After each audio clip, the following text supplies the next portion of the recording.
Welcome to the post-apocalypse, where apparently the algorithm is still running, but somehow everything is dead.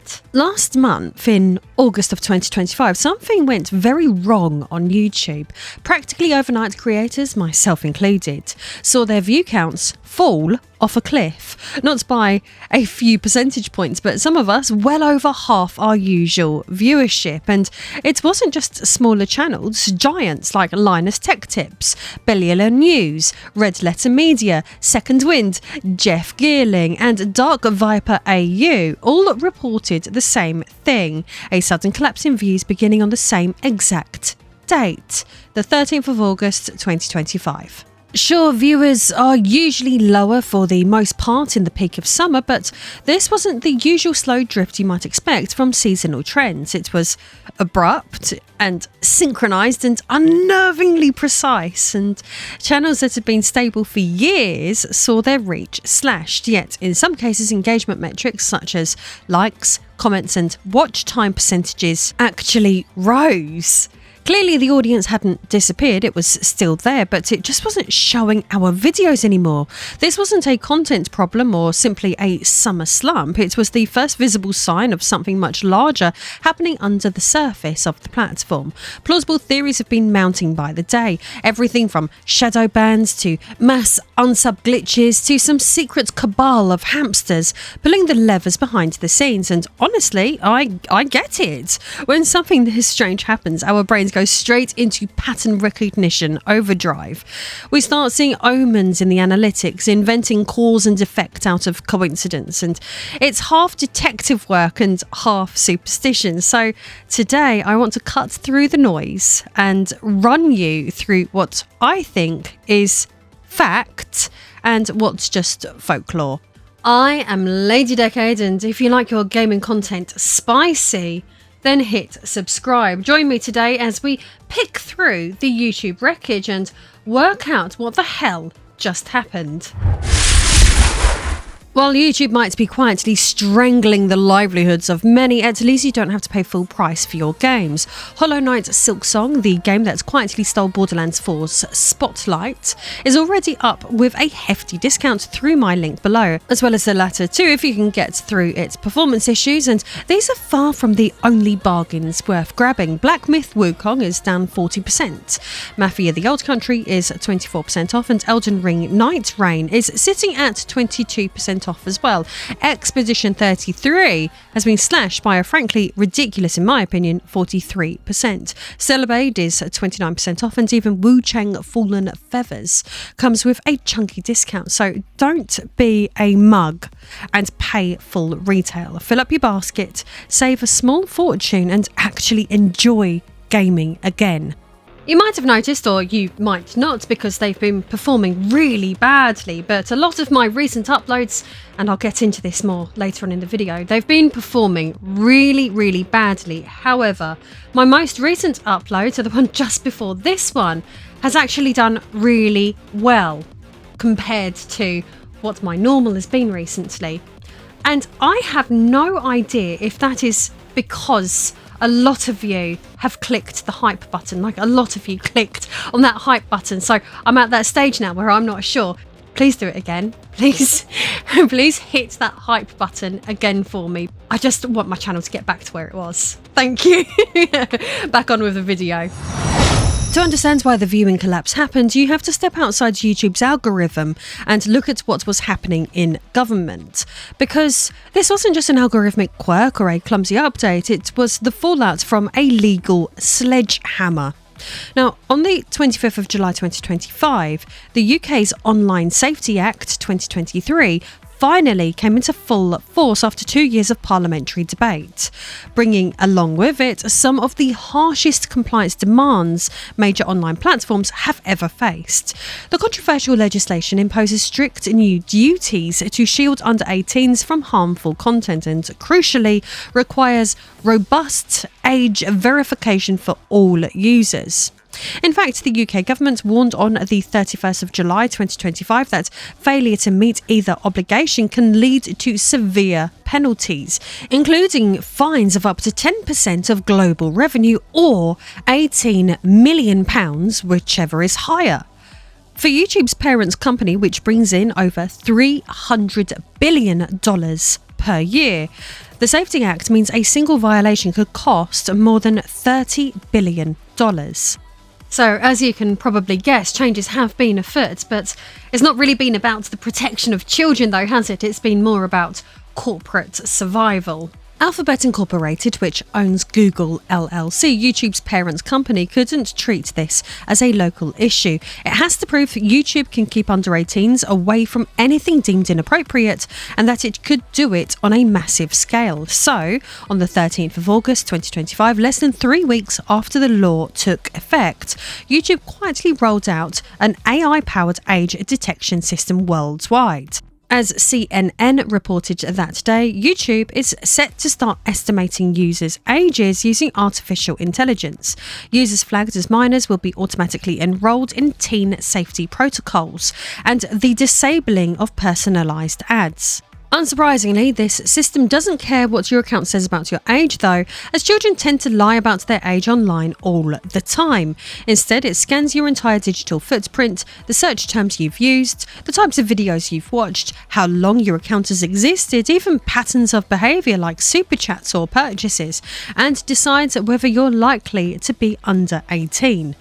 If it thinks you are, it locks you into YouTube's teen safety protocols. Your watch history stops influencing recommendations, you're removed from personalised suggestions, and your views become worth only a fraction of the revenue they once generated.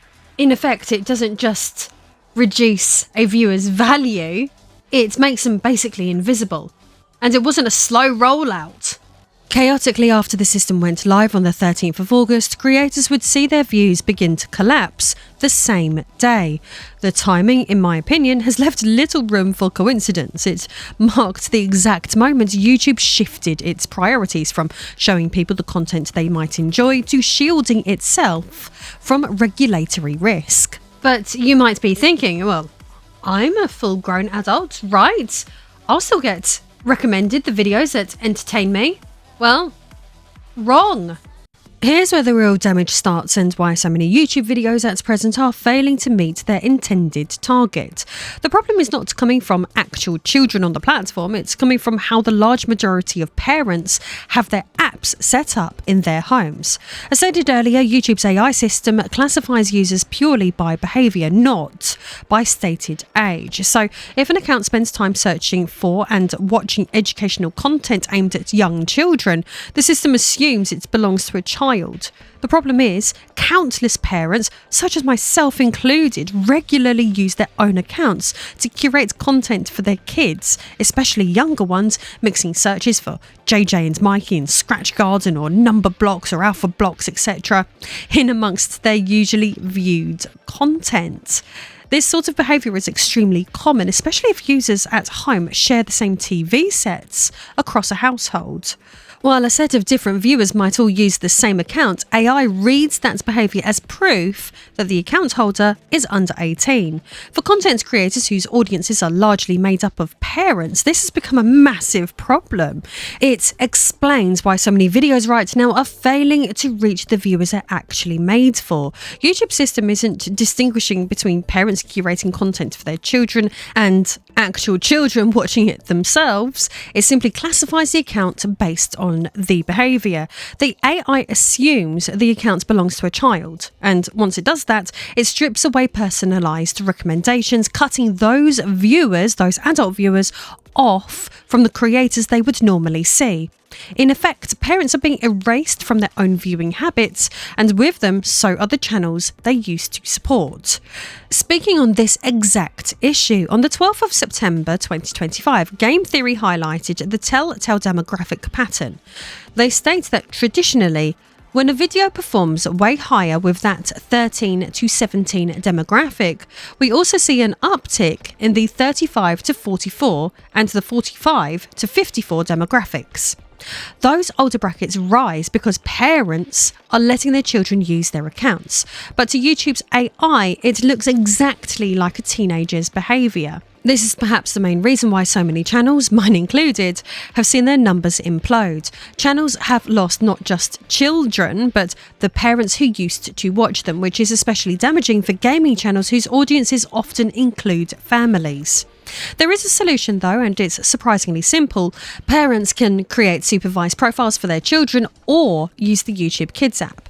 These keep a child's watch history separate from the parent's main account, preventing this kind of misclassification. But the problem is that hardly anyone actually uses them.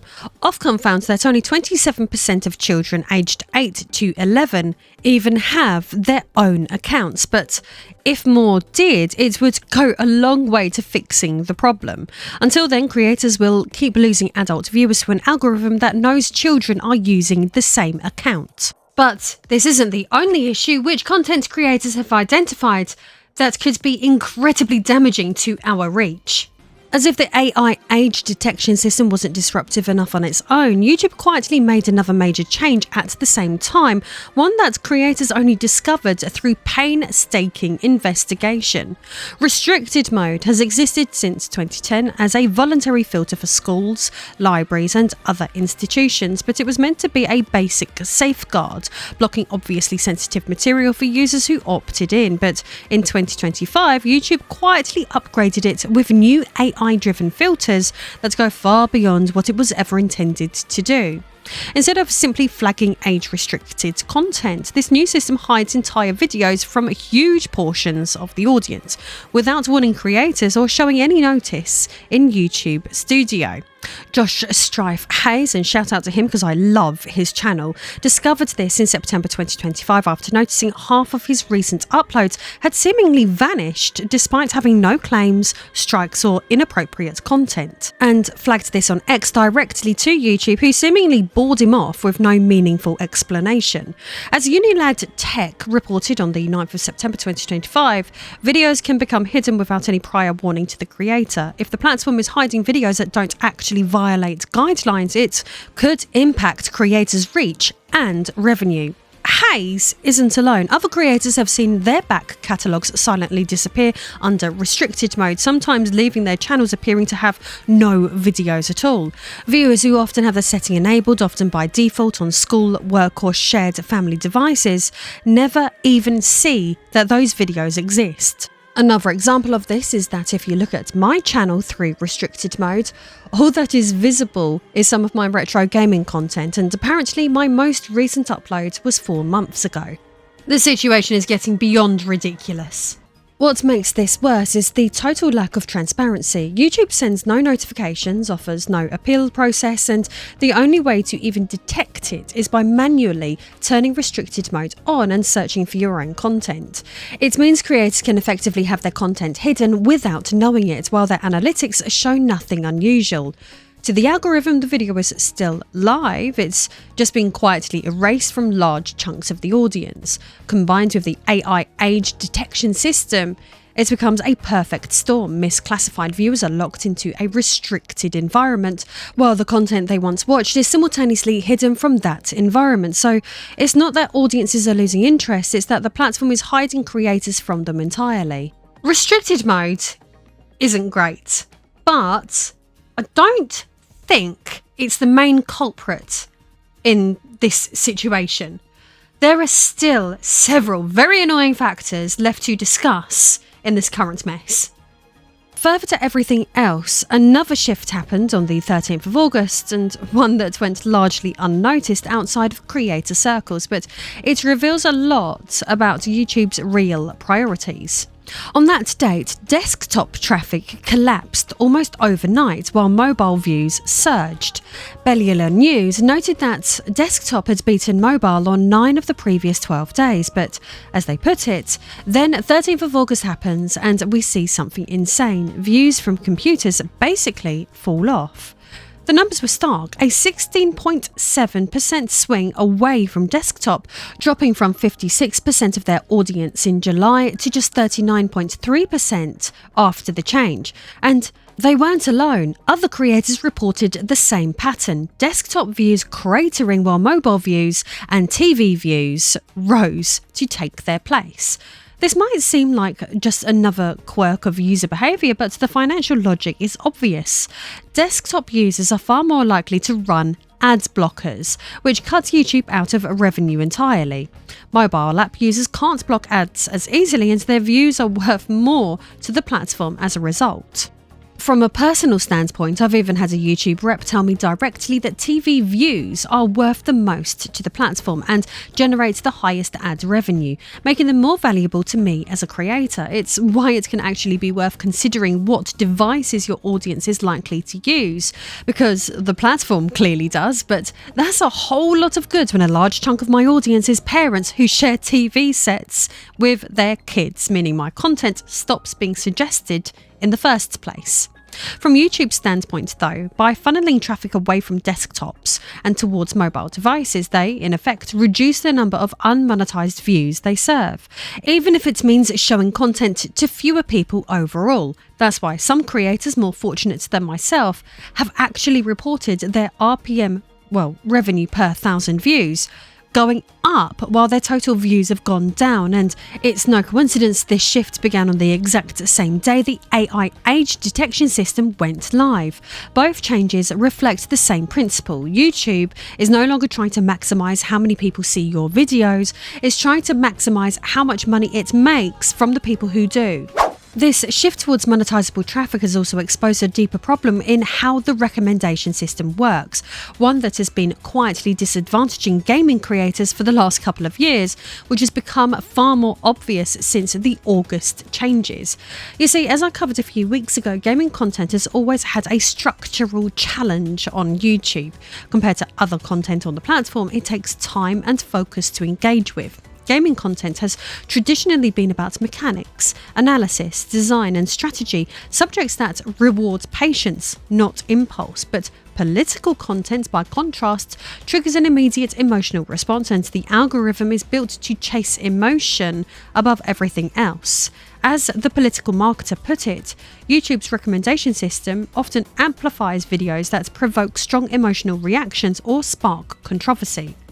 Mozilla's large-scale study found the same effect, showing that YouTube's AI disproportionately pushes divisive, emotionally charged material because it generates more comments, longer watch times, and stronger engagement signals. Stanford researchers confirmed this bias in May 2025, noting that users across the political spectrum consistently perceived YouTube's recommendations as politically slanted, not because the platform has an ideology, but because the outrage simply performs better. Political content is great for those who want to game the system, as it provokes instant feelings, anger, agreement, outrage and tribal loyalty, while gaming analysis requires viewers to think, listen and invest time. This is why gaming content, as it was once packaged, is becoming less and less common on the platform. Political content hits the algorithm's engagement triggers within seconds, while gaming content takes minutes to build up the same signals. As a result, political creators are being boosted while gaming creators are being buried, not because of quality or interest, but because of how the algorithm measures success. The system is treating emotional intensity as the same thing as satisfaction, and that's something gaming creators can never fully compete with. This isn't political bias in the sense of favouring left or right, it's algorithmic optimization for engagement at the expense of niche expertise. And for creators who built their careers on depth and analysis, it has turned the playing field against them. And it shows in how many of us have had to adapt. You've probably noticed that a lot of creators, and this is myself included in this, use shock value in our thumbnails and titles. In my case, the word pathetic consistently boosts my click-through rate, so I use it and similar words more often than I used to.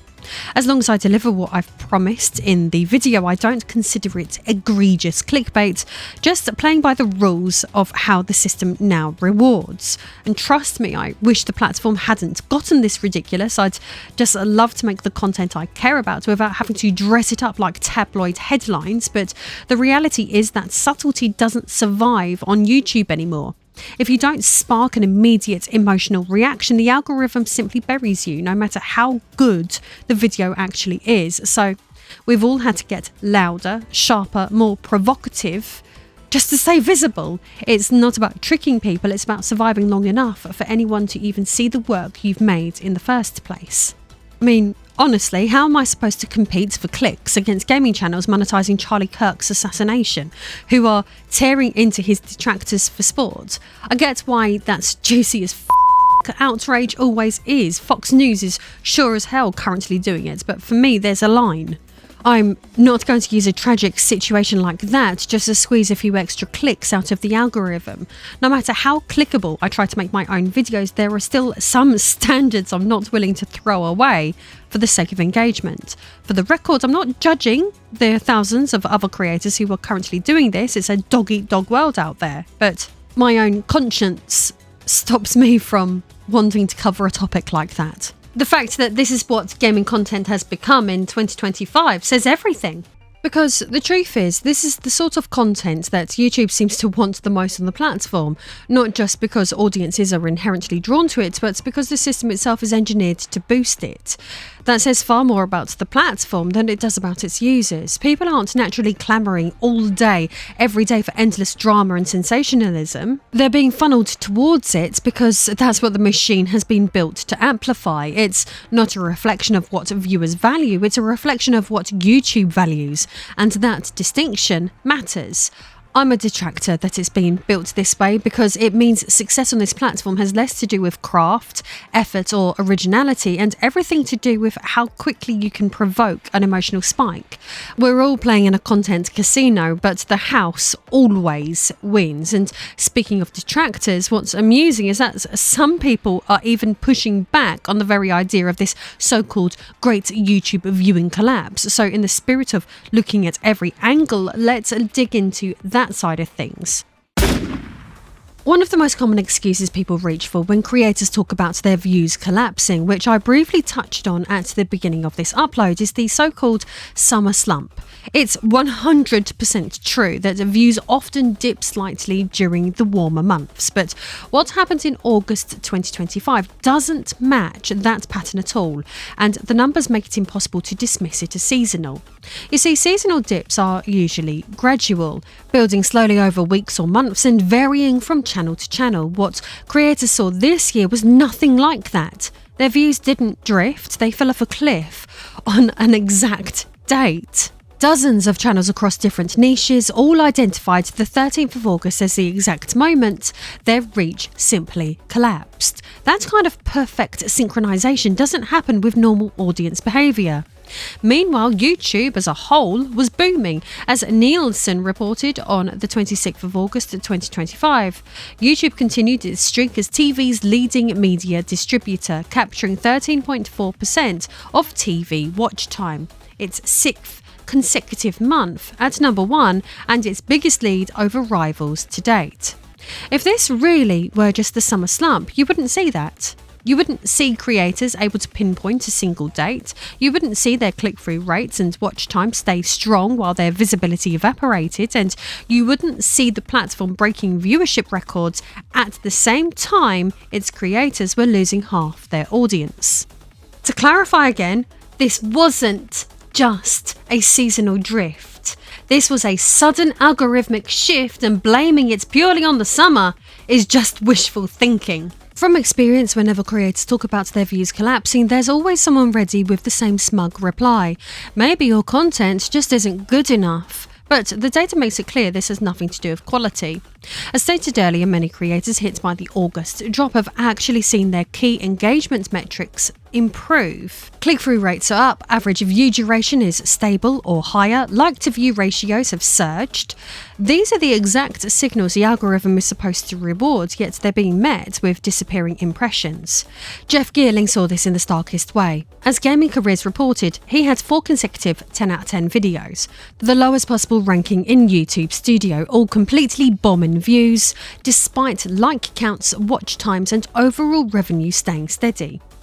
And I too have experienced the exact same thing. After my pirate software versus game theory video became my best performing upload ever, I tried following it up with more personality driven content instead of my usual ideas focused approach, and my channel suddenly felt like it was dying. Shortly after that video received over 500,000 views, my video about the Roblox situation on the 20th of August still didn't ever manage to reach 3,000 views.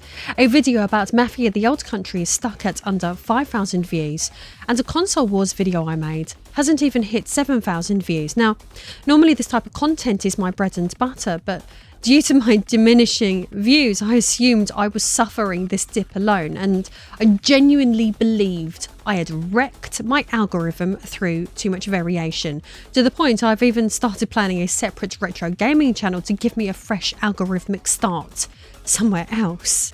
But the data shows it wasn't just me. Linus Tech Tips data analyst Dan Besser pulled figures from thousands of videos across multiple channels and found the same pattern. Views down by up to 50%, engagement ratios dramatically up, and revenue per view increasing, though not overall revenue because the views simply aren't there. If this were about content quality, that would be impossible. Engagement and revenue don't rise when quality falls. And this isn't isolated to one genre or audience size. It's been seen across massive channels like Linus Tech Tips with over 16 million subscribers, all the way down to mid-sized creators with 50,000. The reality is simple. These creators didn't suddenly forget how to make good videos. The system stopped showing those videos to people. Blaming them for that isn't just wrong, it's a way of avoiding the much more uncomfortable truth that the platform itself has changed. When you piece all of this together, a clear pattern emerges. The August 2025 collapse wasn't a glitch or a temporary stumble. It was the moment YouTube stopped trying to maximize how many people see content and started trying to maximize how much money it can extract from each view while proving its compliance with regulators.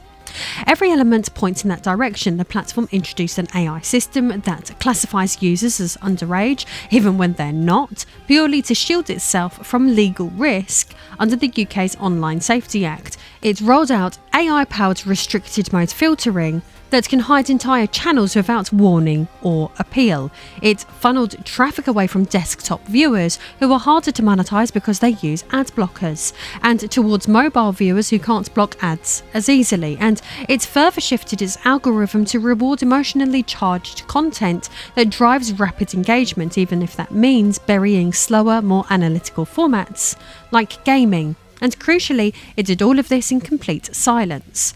As PPC Land noted, unlike previous algorithm updates that YouTube announced, these modifications happened without creator notification.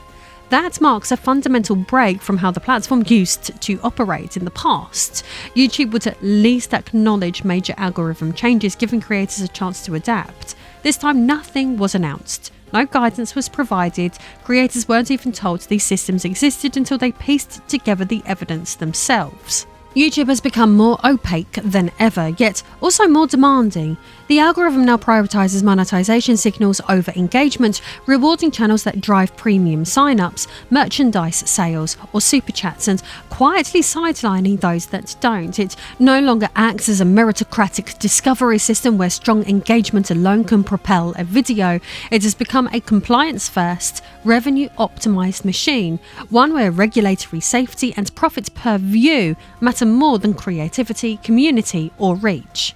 As if all of this wasn't chaotic enough, YouTube decided to roll out its new hype system right in the middle of the collapse, and it's only added to the confusion. In theory, hype is meant to be a way for viewers to boost videos they've enjoyed, almost like a digital pat on the back. When enough people hype a video, it's supposed to send a signal to the algorithm that this content is worth pushing out to a wider audience. On paper, it sounds like a positive step, a way for communities to directly influence what gets recommended rather than relying entirely on opaque engagement metrics behind the scenes. In practice, though, it's been a mess. Nobody really understands how much weight a hype actually carries. Reportedly, you can get hundreds of them on a video and see no movement in impressions, while another creator gets a handful and watches their video explode. YouTube hasn't published any clear documentation on how it works or what thresholds matter, which means creators are left guessing and speculating about how to game yet another mysterious system. Worse still, the timing has made it feel like a cruel joke. Many of us are watching our views collapse across the board, and YouTube's big solution is a shiny new engagement button. It's turned into a psychological trap. If your video underperforms, you wonder if it's because nobody hyped it. If it performs well, you wonder if it was the hype or if it would have done well anyway. So for this reason, as mentioned earlier, please hit that hype button for me. As ridiculous as it sounds, it might be one of the only signals left that still tells the system someone actually wants to see my work. Regardless of its function, instead of giving creators clarity, it's added another layer of noise to an already chaotic system, and it made it even harder to tell whether an underperforming video is the algorithm's fault, the audience's, my own, or a lack of hype. Honestly, by this point, it's getting so ridiculous that it's starting to feel like satire. So where does this leave us? Because if there's one thing the evidence makes clear, it's that creators can't simply adapt their way out of this one. These aren't ordinary algorithm changes you can counter with better thumbnails or tighter scripts. These are structural shifts in how the platform functions, and fixing them will require platform-level solutions and not individual hustle.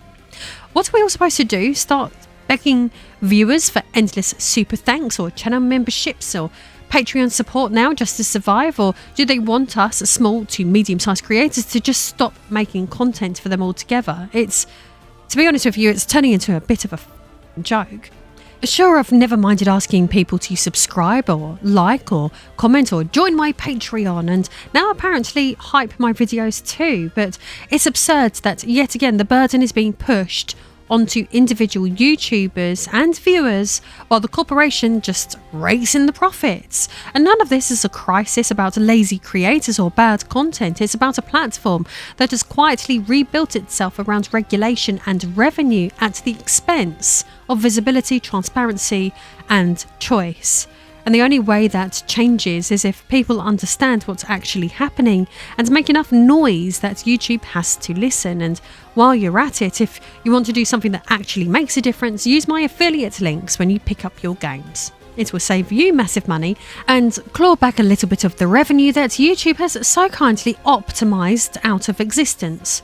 Or if you really want to go all in and help liberate me from these YouTube shackles entirely, then join my Patreon. That's the one place where I'm not at the mercy of algorithms or whatever the new mystery button is that they decide to throw at us next. Every single supporter there gives me a bit more creative freedom, a bit more breathing room, and a bit less reason to panic every time the algorithm sneezes. And I will try my best to add to my ever-growing behind-the-scenes cosplay library over there too. If you've ever wanted to stick it to this broken system, that's how. Use the links or join Patreon. It matters way more to me than you think. I hope you enjoyed today's content and leave full of hype. Hint, hint, hint. And I'll see you all again in the next video.